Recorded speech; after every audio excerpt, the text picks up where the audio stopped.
CTO. Bonjour à tous. Merci pour cette invitation, sincèrement. Donc, le bilan avant de faire une angioplastie de CTO, au début, je me disais, mais est-ce qu'il ne faut pas inviter un cardiologue non interventionnel pour parler de ça, puisque c'est l'évaluation des indications. Et puis, je crois quand même qu'il faut parler autant du patient, enfin du myocarde, que de sa coronariopathie, que également du patient dans sa globalité. Donc, tout cardiologue peut en parler.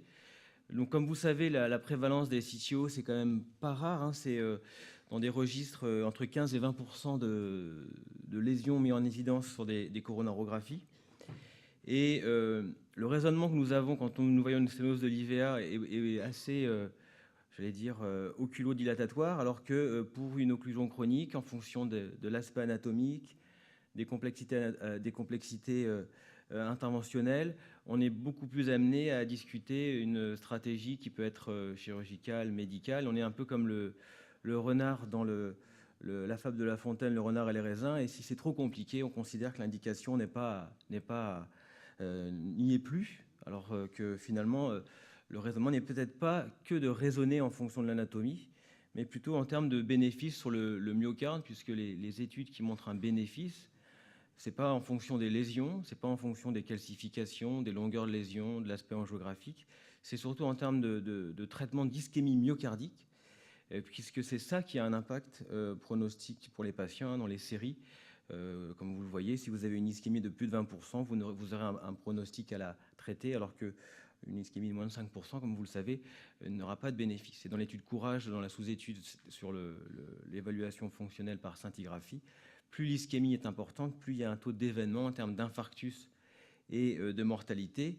Et également, si vous diminuez une ischémie ne serait-ce que de 5%, vous allez avoir un impact sur le pronostic.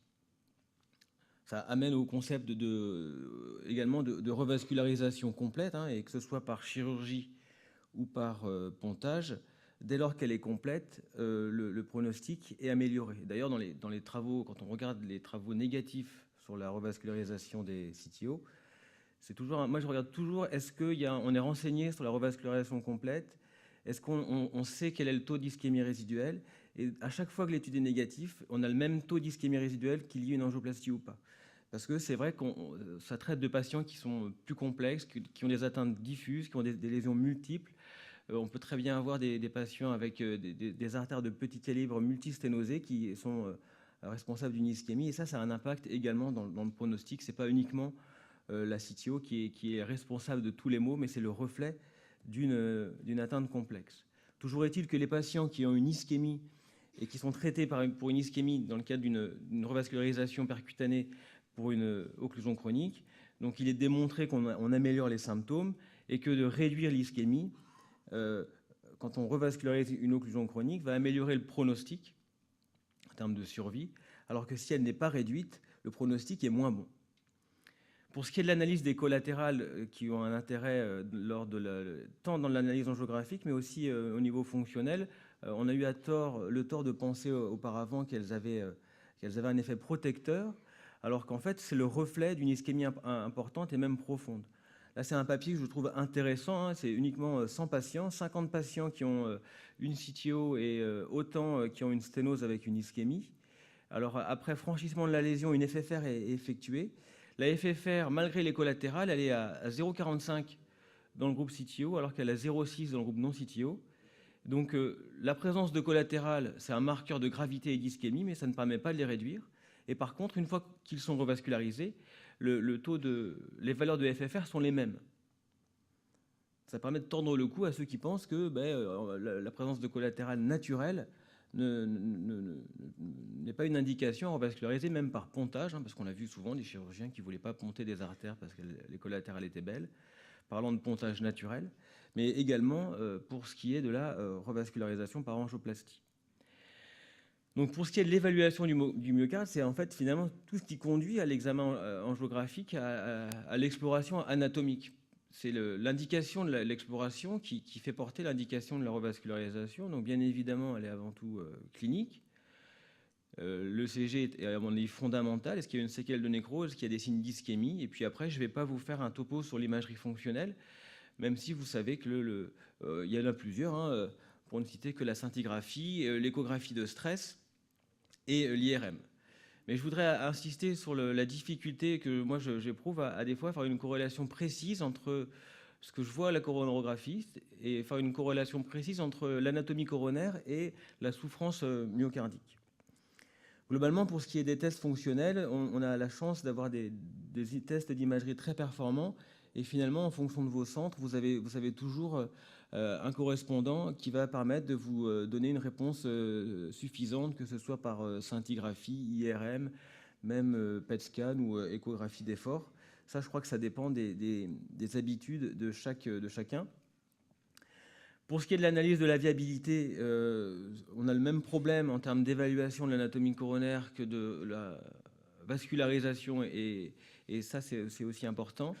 L'analyse de la cinétique segmentaire est importante. Vous savez qu'on peut effectuer des échographies d'obutamine pour rechercher une viabilité, également des scintigraphies, du PET scan et l'IRM. Alors, je ne vous ferai pas l'affront de vous faire un topo sur les signes spécifiques d'imagerie. Ça, vous le connaissez très bien. Mais par contre, ce qui est difficile, c'est d'évaluer la présence d'une ischémie dès lors qu'on a une viabilité, puisqu'on a des temps de perfusion qui peuvent être différents en fonction des collatérales, également en cas d'atteinte pluritronculaire, en cas de sténose associée, en cas d'antécédent de revascularisation par pontage. Et je voulais mettre en avant ce papier qui étudiait des patients avec une occlusion chronique. Ils ont tous une viabilité authentifiée par IRM qui touche au moins 50% de l'épaisseur du myocarde, et ils ont eu une analyse par PET scan de la perfusion dans un contexte d'hyperémie par adénosine. Et en fait, les collatérales ne sont pas suffisantes. Enfin, il y a une hyperémie. Le seuil d'ischémie, si vous voulez, il est insuffisant, on va dire. Il y a une ischémie qui est présente pour 95% des patients. Donc après, vous pouvez très bien faire une rééducation pour entraîner le patient et éloigner son seuil d'ischémie, mais globalement, ils ont quasiment tous une ischémie. C'est pour ça que je pense que c'est important d'évaluer précisément et de faire une corrélation anatomique entre le territoire revascularisé, l'étendue de la souffrance, et puis de là préjuger de ce qui est de l'ischémie. Donc vous savez très bien que dans l'évaluation du myocarde, ce qui est important, c'est la place des symptômes. On peut dire que la grande majorité des CTO avec un myocarde viable ont une ischémie associée. Comme je le disais, la corrélation anatomique entre l'arbre coronaire et le myocarde est parfois difficile. Peut-être qu'il faudrait des logiciels qui intègrent la coronarographie et également l'imagerie fonctionnelle pour avoir précisément une évaluation de ce que l'on veut revasculariser. Alors certains algorithmes ensuite ont été proposés, c'est-à-dire vous avez un patient qui est symptomatique, qui a une cinétique segmentaire normale, avec un territoire myocardique, je pense, qui touche au moins 2 segments, ben vous pouvez avoir l'indication de revasculariser une CTO.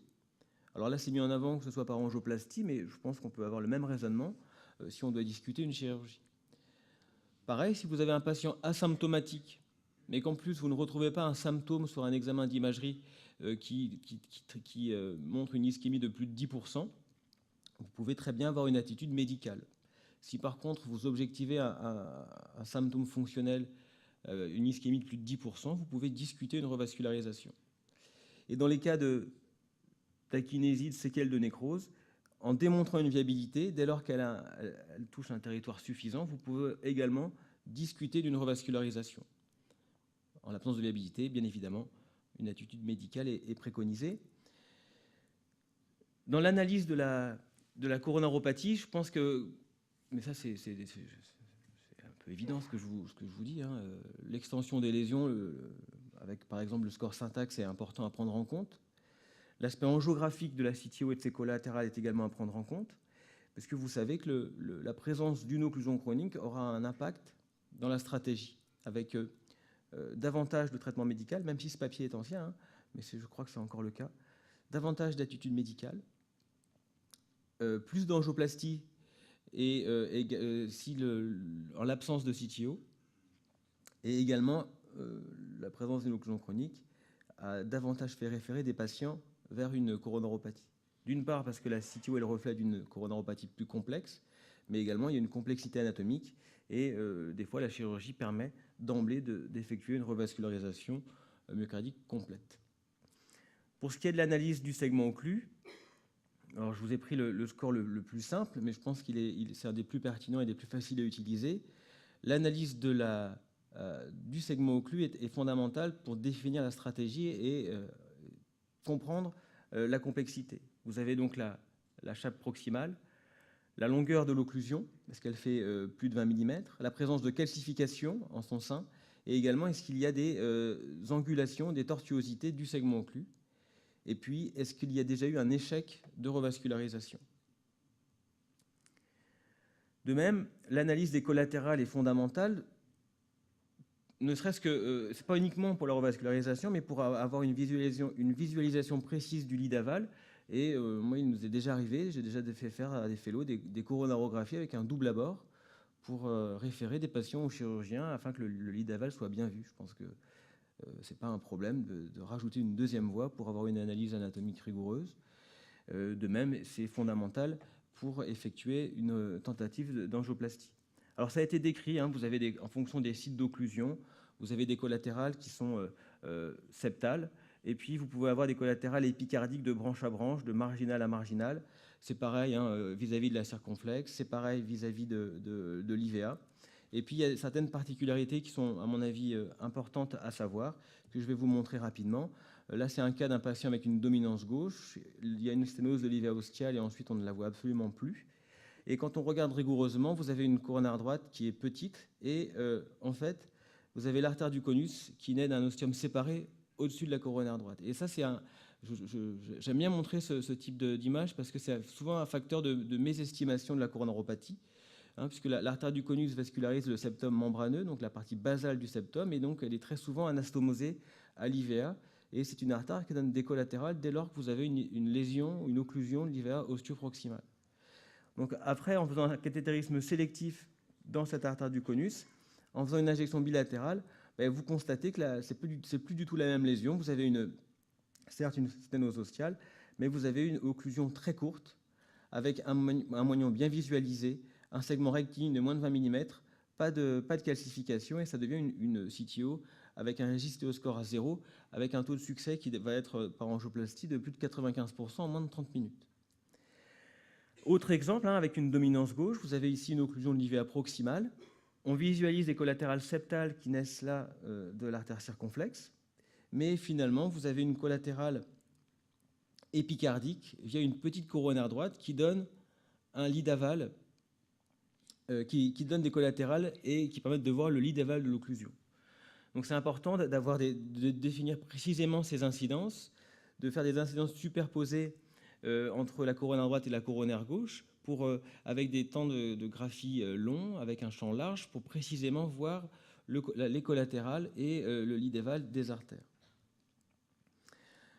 Je crois que le bilan anatomique, avant une revascularisation, surtout par angioplastie, mais aussi parfois par chirurgie, il est fondamental de faire une injection bilatérale pour comprendre l'anatomie, pour évaluer précisément la chape proximale.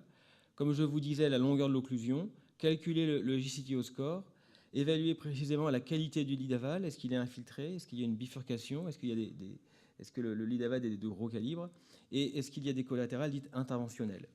À cela, il faut ajouter l'évaluation précise du patient. Est-ce qu'il a des antécédents de coronaropathie? Quels sont les accès vasculaires? Quelle est sa fonction rénale?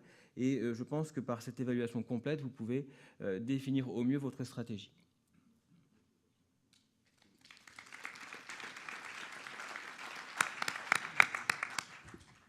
Merci Nicolas. Belle présentation. Est-ce que vous avez des questions d'abord dans la salle sur finalement la sélection des patients, le bilan? Donc le bilan, on voit, c'est essentiellement calculer la charge ischémique, plus ou moins la viabilité. Tu recherches la viabilité quand il y a un trouble de la cinétique segmentaire et tu cherches l'ischémie quand il n'y en a pas. C'est ça en gros.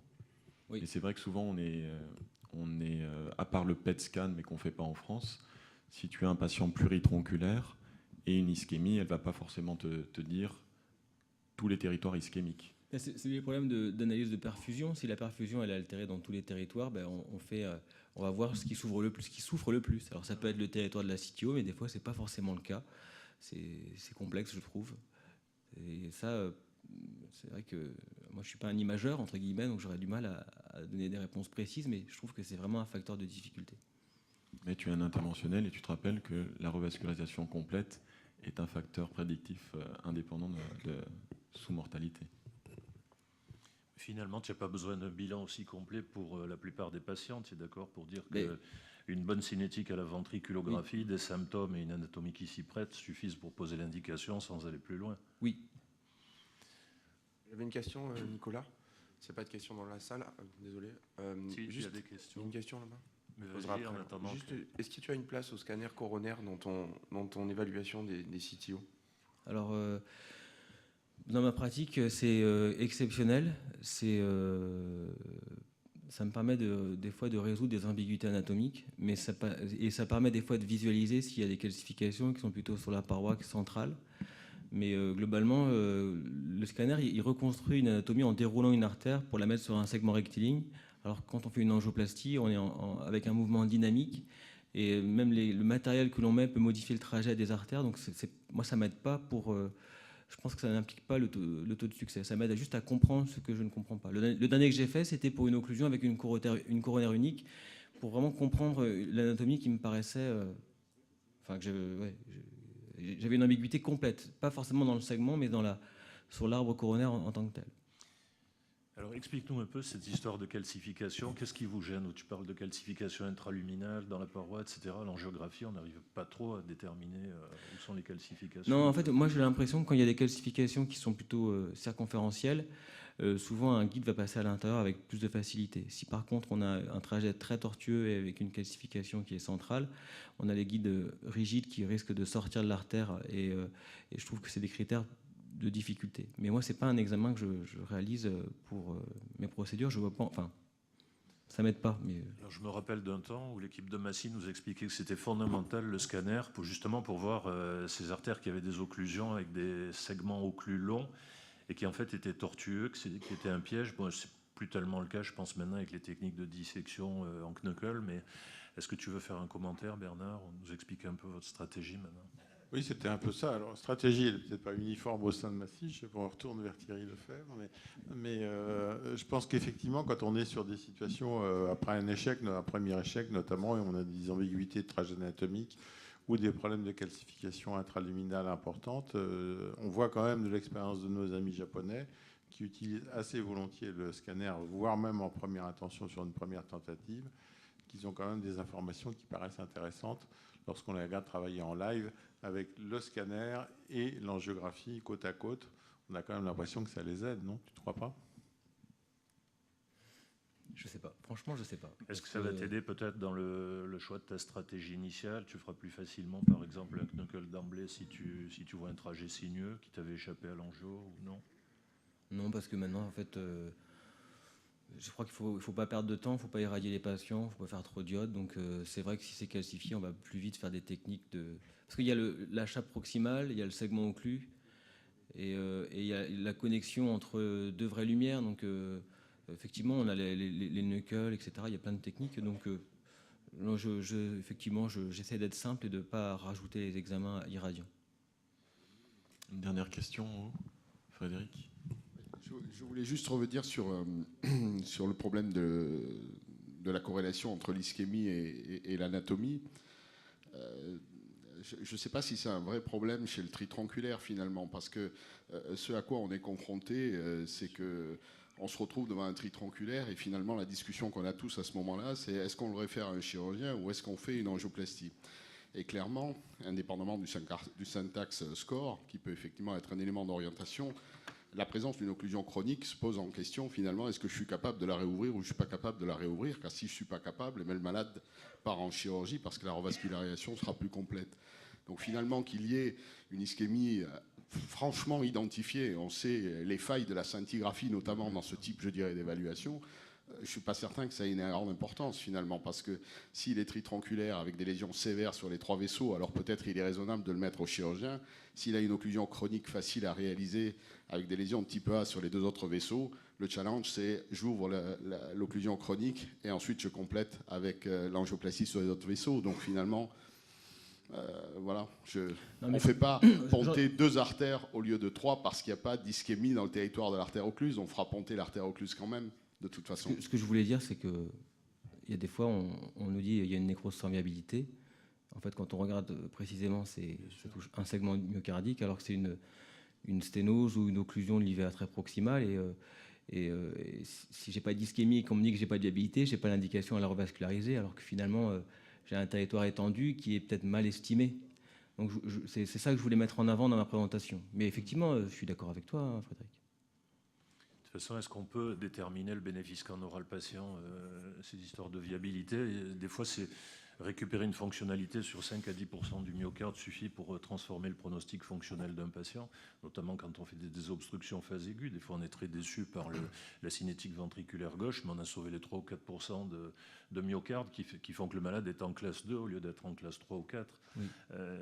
Donc je ne suis pas sûr que ce soit si pertinent que ça, ces tests de viabilité. Quand le patient a une cardiopathie ischémique avancée, qu'il est fortement symptomatique, à chaque fois qu'on peut désobstruer, il faut jouer cette carte, je pense.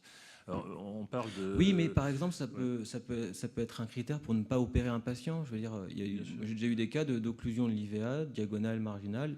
Il y avait une nécrose antérieure avec un bloc de branche gauche. Il y a 15 ans, on lui aurait fait un pontage mammaire IVA qui ne servait à rien. Et là, finalement, on a fait une angioplastie marginale et diagonale. Il est passé à 35% de fraction d'éjection. Il n'a plus d'indication à avoir un défibrillateur et ça fait 6 ans, il ne s'est rien passé. Bien sûr, on a tous des dossiers comme ça. Puis on fait des choses merveilleuses. On dit on a l'alternative, la chirurgie, ce qu'il y a de merveilleux. On parle de la révolution de l'angioplastie 40 ans après son introduction. On est passé d'un stade où on dilatait des lésions très simples dans la crainte et sous la protection des chirurgiens à un stade où on passe au-delà de la chirurgie. C'est-à-dire on a plein de malades qui sont des vieux pontés, qui ont bouché tout leur pontage, qui sont fortement symptomatiques avec des dysfonctions VG. On leur désobstrue une artère qui avait été pontée 20 ans avant, dont le pont s'est bouché, et on change leur pronostic. On a tous des patients comme ça. Donc c'est important. Je crois que je voudrais insister sur un point, c'est une affaire d'initiés, de spécialistes, la désobstruction, mais le diagnostic avant d'envoyer le malade à la désobstruction aussi, ça serait presque une affaire de spécialiste. C'est-à-dire, comme tu l'as montré, il faut savoir aller bourrer une branche infundibulaire pour voir si elle redonne des collatérales sur l'IVA, etc. Il faut pas hésiter dans les cas où on se dit, tiens, le lead valve est merdique, je ne vais pas me lancer là-dedans ou je ne vais pas le faire ponter. Il ne faut pas hésiter à piquer 2 fois l'artère pour avoir une injection synchrone, même en diagnostic. Je crois que c'est un message important à faire passer. Alors, il y a une question. C'est quand même une remarque. Je pense que devant une akinésie dans un territoire d'une artère occluse, je pense que pour savoir s'il y a de la viabilité ou pas, l'IRM est imbattable. C'est-à-dire que si tu as un rehaussement complet sur l'ensemble, voire un amincissement de la paroi que tu vois très bien à l'IRM, je pense que c'est complètement illusoire d'aller faire quelque chose. Et en plus, si tu veux, c'est vraiment d'une très très grande fiabilité. Oui, mais comme tout le monde n'a pas accès à tous les examens, moi ce que je voulais dire, c'est que ça dépend de son réseau de soins. Nous des fois, on commence à faire du PET scan, par exemple, mais c'est compliqué à organiser. Il faut faire un clan insulinique, enfin bref. Mais la stratification, je voulais juste revenir sur la stratification, c'est quasiment une histoire de spécialiste parce que, comme Frédéric Marco disait, avant j'avais un peu le même algorithme que toi. Je me disais, si c'est difficile, la CTO, j'ai toujours le backup de la chirurgie. Donc je vais commencer par la CTO. Si j'échoue, je l'envoie en chirurgie. Maintenant, mon algorithme avec l'expérience a un petit peu changé. Je calcule le score syntaxe. Et bon, dans syntaxe, c'est pas prouvé, mais si on a un territoire qui est nécrotique, en IRM, eh ben, on va éliminer cette artère. Et donc le score syntaxe, s'il est bas, on fait de l'angioplastie. S'il est haut, s'il est bas, on fait de l'angioplastie. S'il est haut, on fait de la chirurgie. Et sauf pour les borderline, là, si la CTO est très difficile, on va pencher vers la chirurgie. Mais mon algorithme a changé. C'est l'anatomie, ça guide la stratégie de revascularisation, chirurgie ou angioplastie. Et puis après, le reste, c'est une question de technique.